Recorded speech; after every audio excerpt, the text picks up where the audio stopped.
Welcome back to our channel Bezwadi and cooking corner. Hi అండి, నేను మీ సునీత. ఈరోజు మన వీడియోలో గోధుమ రవ్వతో పాయసాన్ని అయితే చేసి చూపిస్తానండి. చాలా సింపుల్ ప్రాసెస్ అనమాట. అలాగే టేస్ట్ కూడా చాలా బాగుంటుంది. ఇప్పుడు దీనికోసం ముందుగా స్టవ్ ఆన్ చేసి కడాయి పెట్టుకున్నాను. ఇందులో ఒక స్పూన్ నెయ్యి వేసుకుంటున్నానండి. ఇప్పుడు ఇందులో కొన్ని జీడిపప్పులు, బాదం పప్పుల్ని ఇలా కట్ చేసి పెట్టుకున్నాను. వీటిని వేసుకొని ఫ్రై చేసి తీసుకుంటాను. ఇప్పుడు ఇందులో మరొక స్పూను నెయ్యి కూడా వేసుకున్నాను. దీనికోసం అయితే 1/4 కప్పు గోధుమ రవ్వను అయితే తీసుకున్నాను. ఈ రవ్వను కూడా వేసుకొని త్వరగా ఫ్రై చేసి తీసుకోవాలి. ఇదిగోండి, చూసారు కదా, గోధుమ రవ్వ అయితే చక్కగా ఫ్రై అయిపోయింది. మంచి అరోమా వస్తుందండి. ఇప్పుడు ఇందులో ముందుగానే ఒక 1/2 లీటర్ పాలను అయితే మరిగించి పెట్టుకున్నానండి. ఈ పాలు వేసుకుంటున్నాను. ఇప్పుడు ఇందులో కొన్ని సగ్గుబియ్యం కూడా ముందుగానే నానబెట్టి ఉంచుకున్నానండి. ఈ సగ్గుబియ్యం కూడా వేసుకుంటున్నాను.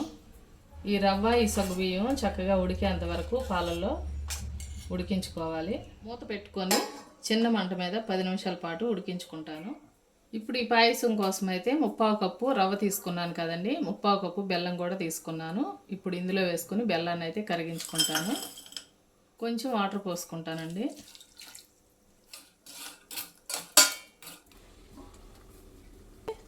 సగ్గుబియ్యము, ఈ రవ్వ కూడా చక్కగా ఉడికిపోయిందనమాట. బెల్లం సిరప్ని అయితే వేసేసుకుంటున్నాను. బెల్లం అయితే మీ స్వీట్కి తగినట్లుగా వేసుకోండి. చిటికెడు ఉప్పు కూడా వేసుకుంటున్నాను.